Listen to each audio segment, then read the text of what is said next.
What a cooperative crowd this is. Thank you. I'm Edward Juregian. I'm the director of the Baker Institute here at Rice University. I just want to say good afternoon and welcome to all of you to our luncheon. And before our luncheon speaker is introduced, I would like to offer a special thanks to Baker Botts for sponsoring today's lunch as part of Baker Botts' Enterprising Women Series. We've had an incredibly excellent beginning of the Kelly Day Foundation program on the women's rights and human rights in the Middle East, and starting off with Her Highness's superb presentation, Sheikh Moses' presentation last night, which really framed the reference of our discussions today. Our excellent keynote speakers today, Layla Musa, the panelists. We really have started this series, I think, in an exemplary manner, which I think is a very good omen for the future. To introduce our distinguished luncheon speaker today, Ms. Ramdas, I am pleased to welcome Ms. Marley Lott. Marley received her JD from Harvard Law School in 1977 and is a partner at Baker Botts, specializing in commercial real estate. She became the firm's first woman to sit on its executive committee in 2003. So join me in welcoming Ms. Marley Lott to the podium.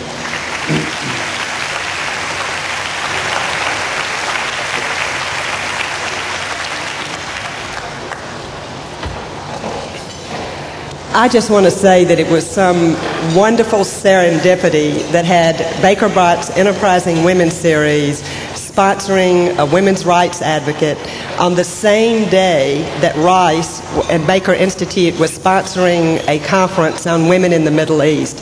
And I want to thank the Ambassador, Kelly Day, Baker Institute for allowing us to join forces. And I have to tell you that we're a little bit in awe at our surroundings here. I think we have parallel goals. About a year ago, a bunch of women lawyers at Baker Botts was sitting on the 32nd floor strategizing about who we wanted to speak at our series. And we decided that we wanted someone to talk about women's rights. We wanted to move back from the workplace. And lo and behold, we decided that we needed to move back from the United States to see where we all fit in this scheme of things as women. We decided that we wanted someone erudite, we wanted someone passionate on the subject, and we wanted someone who was a force for change. And we found that person in Kavita Ramdas. Kavita is the Chief Executive Officer and President of the Global Fund for Women. It is the largest grant-making foundation in the world devoted to women's rights.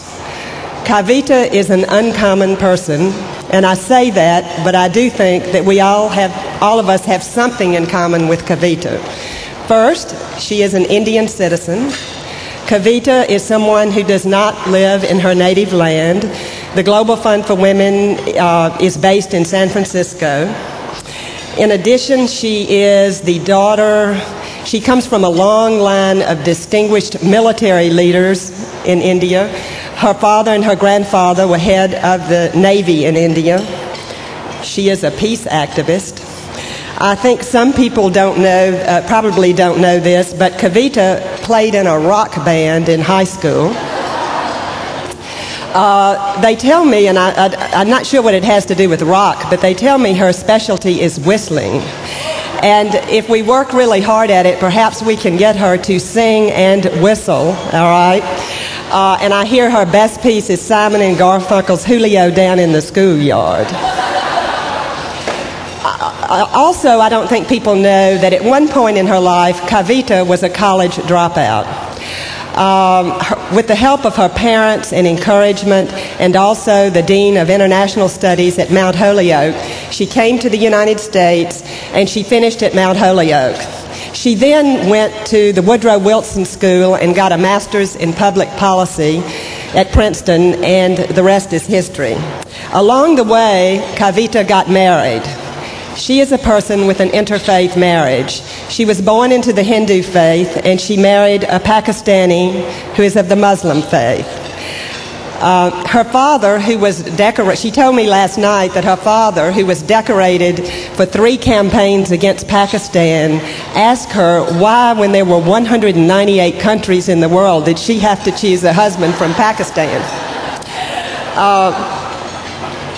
She is also a mother. She has a 13, Kavita? She has a 13-year-old daughter, Mira. And without further ado, I would like to tell you that it is my great pleasure and my great honor to present a daughter, a wife, a mother, and a passionate advocate for women's rights, Kavita Ramdas.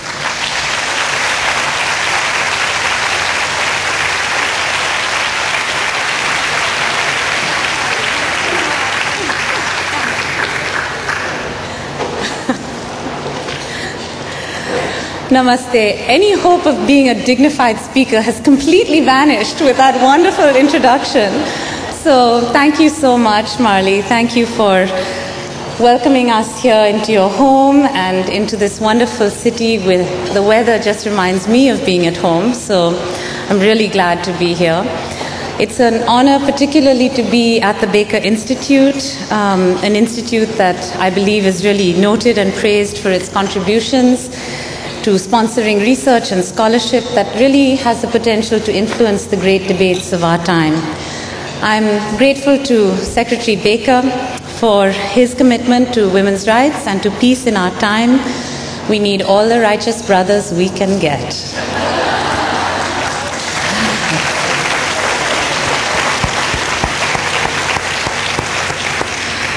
I want to thank Kelly Day, who I was just speaking with, for pioneering a new kind of leadership in women's philanthropy.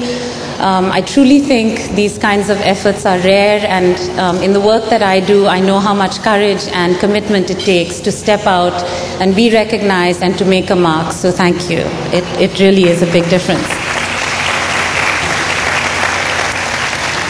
I'd like to thank wonderful Crazy Marley, who appropriately has a name that resonates with some reggae guys that I know. And her wonderful, and her for inviting us to Texas, for taking a chance on us, for welcoming myself and my colleague Sandy Smith, who is here with me and is the Senior Communications Officer at the Global Fund. I want to thank her colleagues, Angela Blacklock, Tanya Urban, and Sarah Reams. You've taken Southern hospitality or Texas hospitality and turned it into the most wonderful experience. Thank you very much. I also want to recognize some of the extraordinary women leaders here at this conference, some of whom the Global Fund for Women has been proud to know of in many different contexts. In their efforts, and some of whom we've been able to support with grants to do their work in the Middle East and North Africa.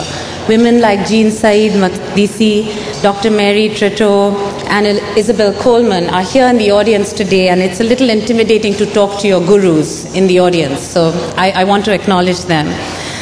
And lastly, I'm indebted to Her Highness Sheikh Muza bint Nasser Misnad, whose provocative and candid remarks last night have helped set the stage not only for the conference today, but I think have also made my comments both easier and more grounded. Indeed, the Sheikha and I only met briefly last night for the first time, but I had already entitled my talk Equal to What? The title does not simply reflect the struggle for women's human rights that I've been privileged to be a part of ever since I grew up as the eldest of 3 girls in India. And for the past 10 years in my capacity as a leader of a women's rights organization and a foundation funding women's rights organizations worldwide. Rather, the title reflects my concern that just as equality for women cannot be viewed outside of the broader reality of social, economic, and political development of the societies that women and men are a part of, so too equality in and of itself, particularly in the limited sense of access to being a part of a certain status quo, is not necessarily what I believe we should be aspiring to. What do I mean by this?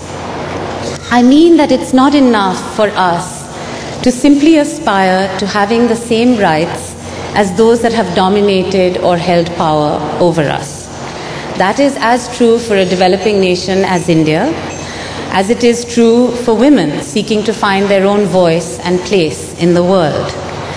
Thus, instead of simply demanding a seat at the table of power, which continues otherwise unchanged and unrepentant about how it controls the rest of the world, whether that is a seat at the UN Security Council or whether it is a seat at the IMF or at the World Bank, my hope for my country, India, is that it, together with other emerging nations and new leadership from places like Brazil, from Chile, from Africa, from South Africa, from Nigeria, from Liberia and China, will have the courage and imagination to dare to suggest a radically new and wholly different way of organizing the world's economic and political systems. A way that is perhaps substantially less harmful to the planet that we all are proud to call Mother, and more sustainable and more just for all of us. This is also where I believe the lessons from the global women's movement have so much to offer us.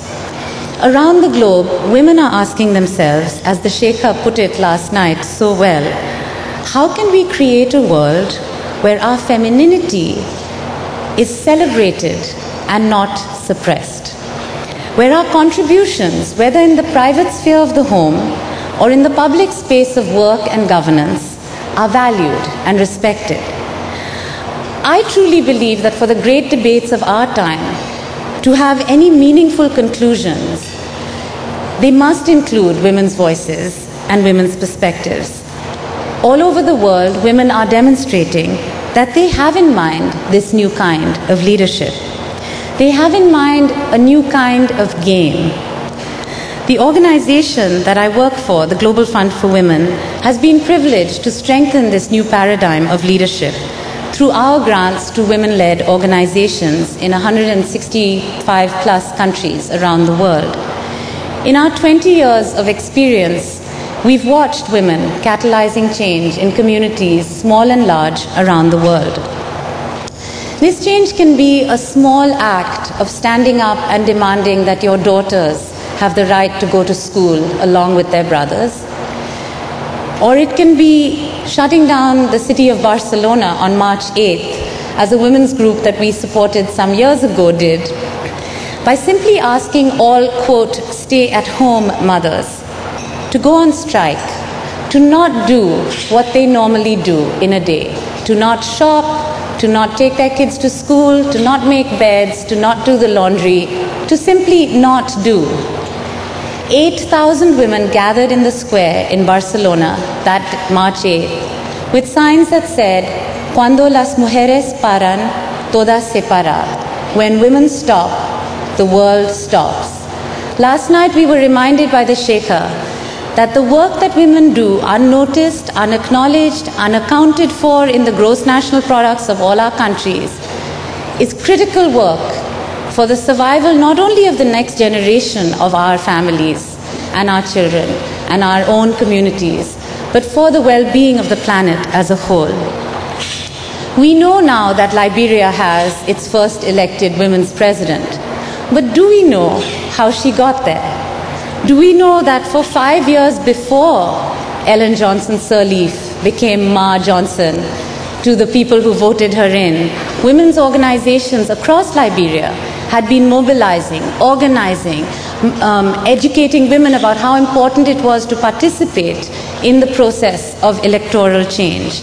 Women's groups were a major force in forging the peace accord that led to the ouster of Charles Taylor, the warlord who had become Liberia's president in 1997 and who had then presided over a civil war that wrecked not only his country but neighboring countries of Guinea, Sierra Leone. One of the groups that was a part of this process that we heard about at the Global Fund for Women was the Mano River Women's Peace Network. This group was able to secure a peace accord between the Liberian group and rebels following failed attempts on both sides to maintain a fire. It mobilized women at every level across the community. I remember Nobel Prize winner Dr. Shirin Ebadi once responding to a question when someone said to her, so is there a feminist movement in Iran and where are its headquarters? And she said, well, there is very much a feminist movement if you think feminism is a struggle for equal rights and equal respect, and its headquarters are in the home of every family in Iran. And I think that that is what this process of change in Liberia looked like. As a result of women's groups like this one, and as a result of the work of activists like Saraba, a 60-year-old grandmother and a pharmacologist and the daughter of an imam, a religious leader in her country, the efforts of women were key not only to bringing about peace in Liberia and the region, but also continuing that work to build peace, because peace is not simply the absence of war, but the existence of circumstances and an environment that allows all of us to thrive. Today, MarwoNet continues to be an influence for peace in a region that has been so severely affected by displacement. It aims to prevent conflicts that place women in vulnerable positions and make them vulnerable to rape and to being able to actually even get the basic necessities of housing, food, and clean water.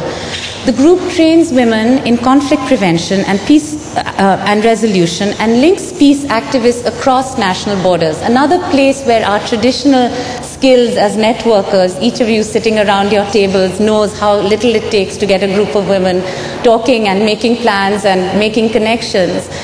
Using those skills to kind of build across conflict zones, across the divisions of national boundaries. Today, it collaborates on peace initiatives with a broad sector of actors, including traditional leaders in villages, heads of states, United Nations organizations, and is a partner in the campaign for the implementation of UN Resolution 1325 that calls for women to be a part of UN peacekeeping forces all over the world. I'm being kept company by a wonderful bird. You see, I won't have to whistle because I'm already being kept company. Similarly, in Rwanda, women are now 49% of the parliament in Rwanda, a result of a quota that was established, but also a result of the fact that women were the majority of who survived the genocide, albeit in often totally traumatized states. More than 60% of those who survived the genocide in Rwanda were raped and victims of rape during the time of the genocide. Yet women's groups like the Rwanda Women's Network, led by Mary Balikongeri, work with thousands of women across that country to build and rebuild their communities. Her work has helped to create polyclinics of hope where women can cry, get health care, and reclaim their voice and their humanity in a safe place.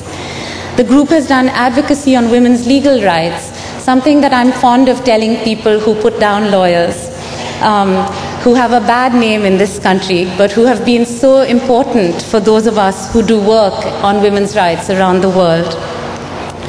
They have rebuilt their country, not just in terms of bricks and mortar, but with the fabric of love and social concern and caring. Rwanda is a powerful example that it is possible to translate activism into political leadership. But something has changed.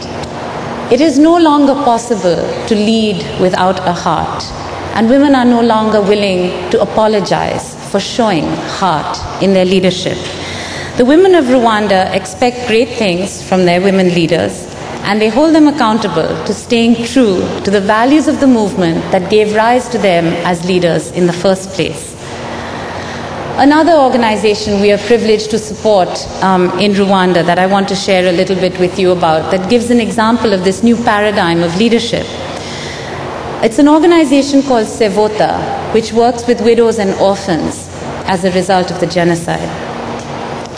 Sevota works across tribal and ethnic identities. It works with both Tutsis and Hutus.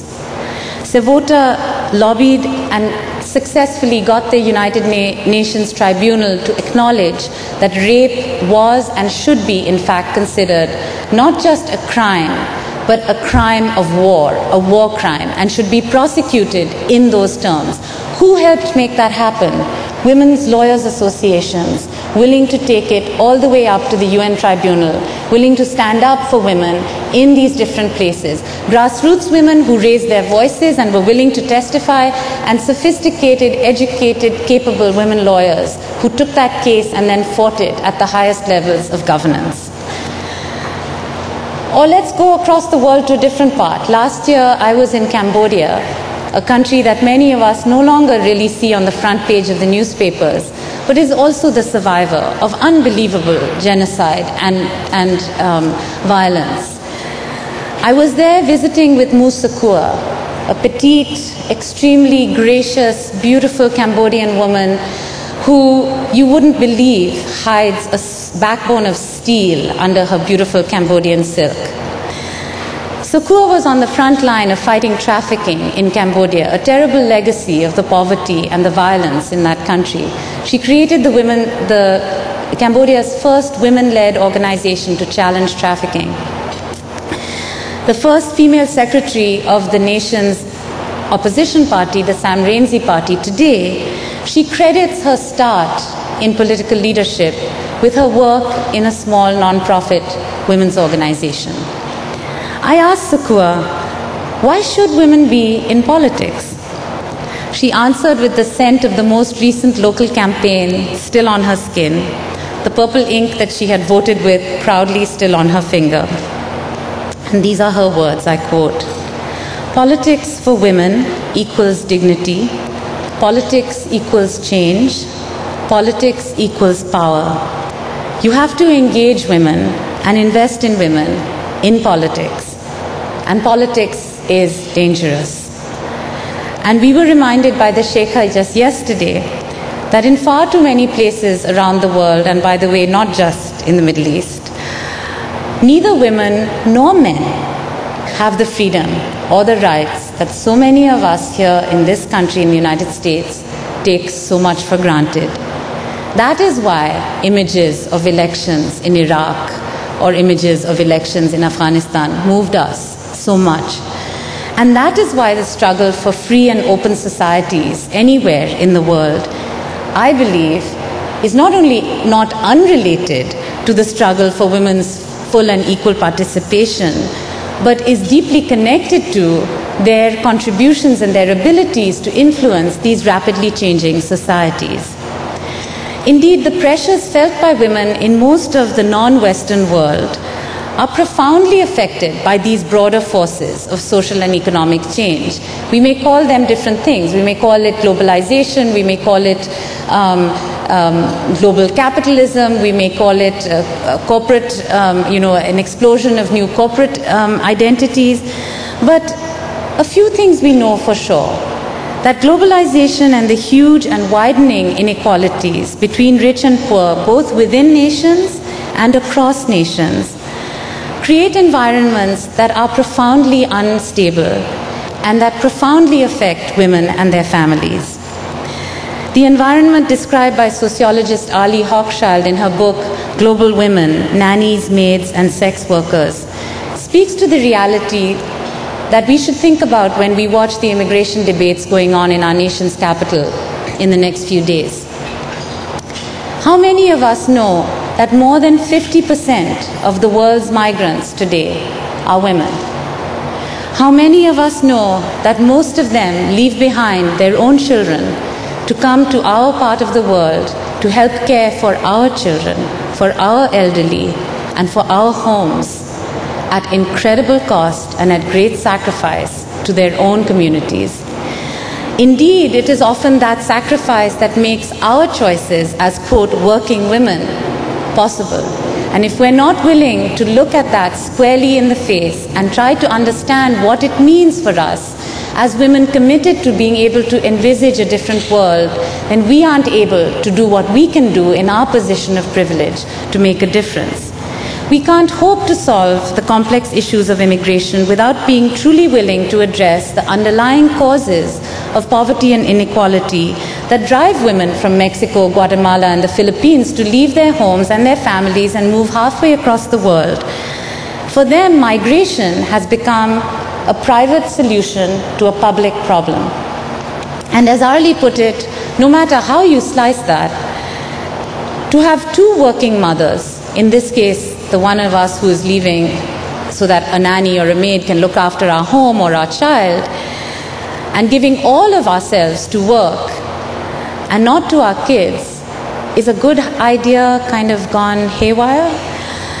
Realities like this are, to me, another reason to ensure that women are represented in greater numbers at all levels of political decision making. And I'm not just saying that because I'm the head of a foundation that supports women's rights. A 2005 report from the UN Millennium Project notes that when women are well represented on governing bodies, the overall quality of governance tends to rise and levels of corruption sink. Greater emphasis begins to be given to social welfare, including increased budget size allocations to education, health, and childcare. Women in positions of local power are often better placed to be able to influence those changes than women at the highest levels. Women's leadership on local governing councils in my country, in panchayats in India, has made them more responsible to community demands for infrastructure, housing, schools, and health. Again, a quote from the UN Millennium Project. We see this at the Global Fund because in the last 5 years, the trends from women's groups writing to us, asking for and giving voice to the fact that they are eager to participate in decision making at local levels, whether it's a school council or a local village council or a municipality, are truly extraordinary. Similar examples can be seen all across the Middle East, and I have so many more wise people here in the audience who know that, but let me give a few examples that we know of. Women's groups there know that it is not enough simply to have laws. That's a first step, but it's not enough. There must be an effort to educate people about the rights that these laws now accord to them. Groups like ADU, the Association for Development and Education of Women in Egypt, or the Theatre Aquarium in Morocco, are examples of groups that have fought for important policy changes. In Morocco, the family code has been totally transformed as a result of work that women's groups have done in Morocco. And in Egypt, ADU successfully challenged the law that prevented Egyptian women from giving nationality to their own children. The Theatre Aquarium in Morocco, where 60% of women are illiterate, uses the wonderfully inventive mechanisms of street theatre and drama and poetry on the streets to educate both men and women about the new laws that now support women's rights. And indeed, as I said earlier, we can't do this work without the male allies that make this possible for us. And who do it not because they are sorry for us or because they believe we can't do it on our own, but because they know that this is the best way to transform societies for the better.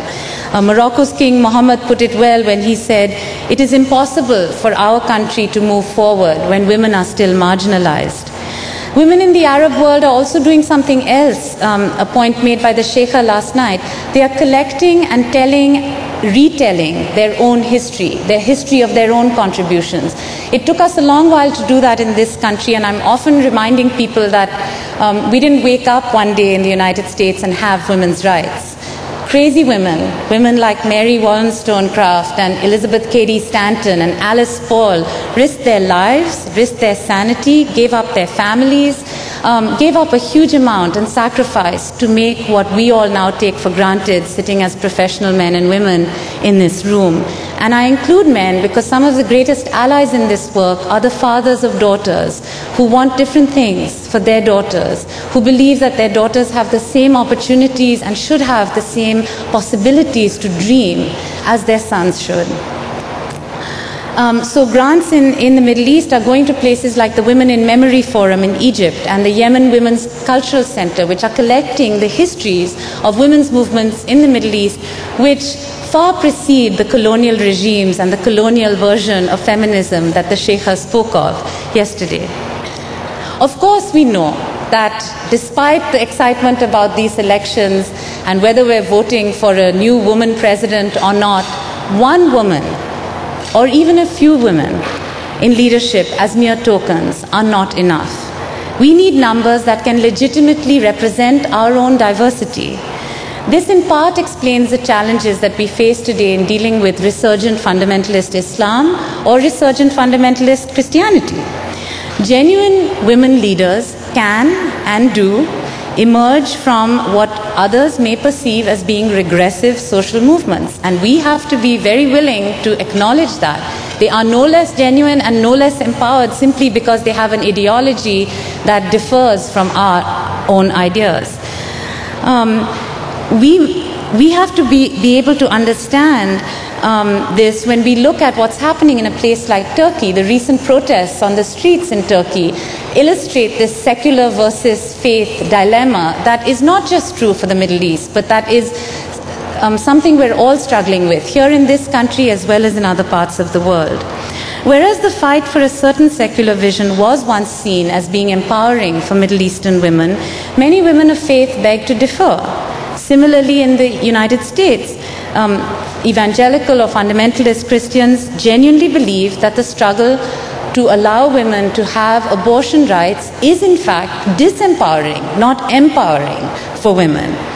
If we value democratic societies, and if that is the world that we want to see, we cannot assume that one voice can speak for all of us. We must be willing to have opportunity for a variety of voices. We wouldn't expect all men to share one platform. Why do we expect that of women? What we do need is the space for women to speak, to be heard, and to participate. So my vision of this equal to what world is a world where the principles of compassion, fairness, and equity are the new rules of the game. And it may be hard for us to figure out what it will take to make that switch. But I think we can start small. Eleanor Roosevelt once reminded us that human rights begin in small places, so small you can't see them on a map of the world. We can start in our own families. I have. In my family, my husband has been willing to try playing this new game. He's been the stay-at-home partner, and he has been responsible for the caring and nurturing as much as I have been responsible for raising the resources that we need to sustain our family and work outside the home. In this new game, we have chosen to challenge the cultural politics of inequality by placing a high value on caring work. Caring work is the work that traditionally women have carried out in societies around the world. Today, just as the market price of primary food crops keeps the third world low in the community of nations, while manufactured goods have a very high price, so the low market value of care keeps the status of women who do that care low. And ultimately, by doing that, it keeps the status of all women low. We found that an excellent way to raise the value of caring work is to involve fathers and men in it. So the next time I'm here, I hope I will see a lot more men in the audience. And I hope we will have a lot more allies in this work. But I also think women are responsible for standing up. I am constantly reiterating to friends who say, I'm just a stay-at-home mom, that no mother is just a stay-at-home mom, and that every mother is a working mother. It's different that we are not all paid for it, but every one of us is working. The rewards of challenging this game are tremendous. For me, for our daughter Mira, for the people whose lives we're able to touch more richly because we are both being true to whom we are as human beings, and by being willing to take the risk of rewriting the rules. In this new world, we want Mira, our daughter, to live in. Both women and men should be more free. Or in the words of Spanish Prime Minister José Zapatero, a self-described feminist, the more equality women have, the fairer, more civilized, and more tolerant all our societies will be. If today we're making consumption choices that are greener, more beneficial to the environment, so I think we can also rethink the ways in which we are called to make our contributions to change. I think we've learned this firsthand from our work at the Global Fund for Women. We didn't have an individual, very wealthy person who started our organization. It was started by 3 women who put $500 on the table of their own money and then invited other people in to be partners in this work. Every dollar that we've given away in these 20 years, we've raised from individuals of various backgrounds and means. all of whom see themselves as part of an equal network of participants making change on behalf of women and men's freedom and equality all over the world by choosing to invest in women's leadership. I do believe there is another way to ask the question, equal to what? We don't have to wait till we're wealthy as a Gates or a Buffett or a Hunt to make choices to give our money away. We have Kelly Day sitting here as an example of that. Each of us has resources that are available to us and choices to make, such as who we will partner with, where we will buy clothes, who we will do business with, and whom we will support. Every day, those choices give us the opportunity to rally those resources for the causes we care about and the world that we envision. And I hope that each of you here will agree that together we are more than equal to that challenge. Thank you.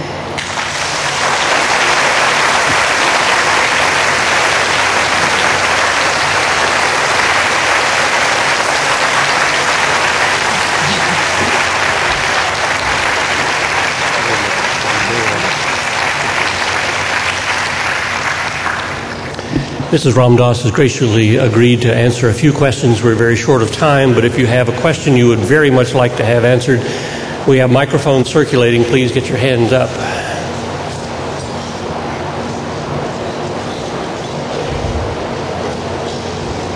They're very quiet. Very good.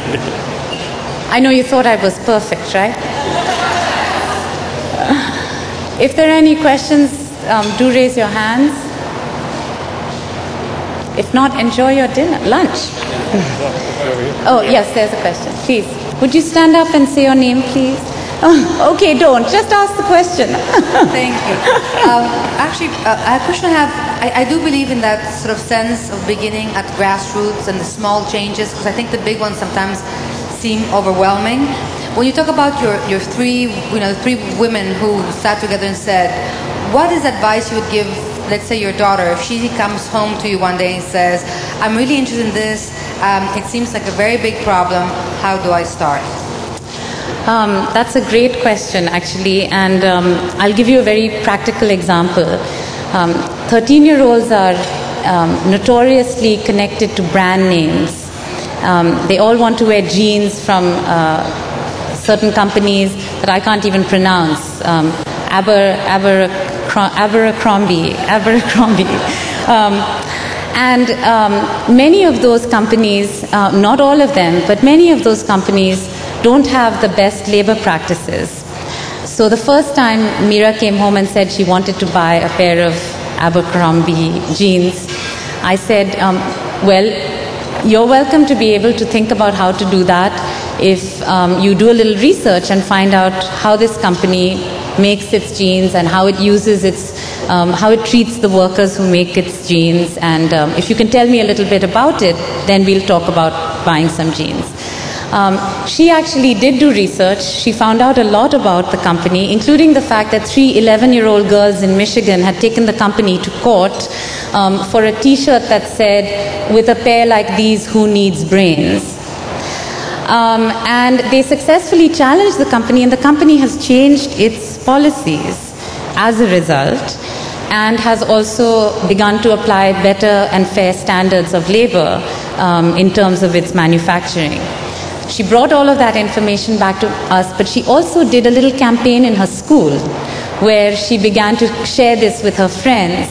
And now I think a very small thing has happened, which is both she has understood that you can do some work to find out what would make you comfortable about making a small decision like that, but also that in the process you can share something like that with your friends in a way that, of course, this had a good outcome, right? Because she could tell me she could still buy the jeans. But I do think that that's something both Zulfikar and I have tried very hard with Mira, to be able to support her, to ask her own questions and to make up her own mind in things that she finds challenging or difficult. So I try to do that with young women in other parts of my life as well.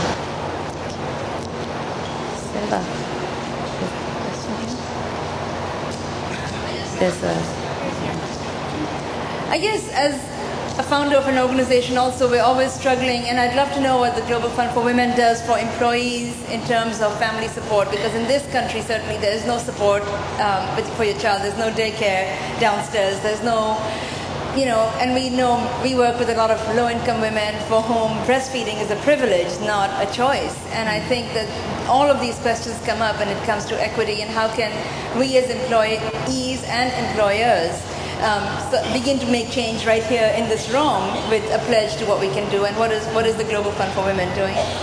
That's a really good question, Seba, and we actually have a very strong commitment to both a healthy benefits package and a commitment to sane vacation schedules and paid maternity leave, as well as being able to use the California maternity leave process. We've had various discussions about having a creche on site, but we're only 40 people right now, and we don't have the space.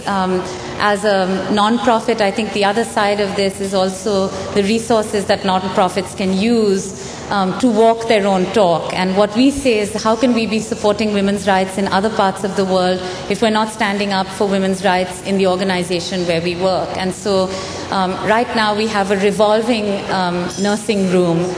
So different people have office hours where the office can be used for nursing, for example. And we have a number of nursing mothers currently on staff. So those are some examples. I think recommendations on this, I'll just say from my own experience, when I worked at the MacArthur Foundation before coming to the Global Fund for Women, that was when I was expecting our daughter Mira, and they didn't have a policy on maternity leave even. And I was able to raise it, and it was actually very interesting to see that the company was interested to learn about how it could meet me halfway, or more than halfway, in fact. So I would say that for those of you who are in workplaces, to begin to start asking those questions and to be willing to challenge assumptions around how work can be organized is a good starting point.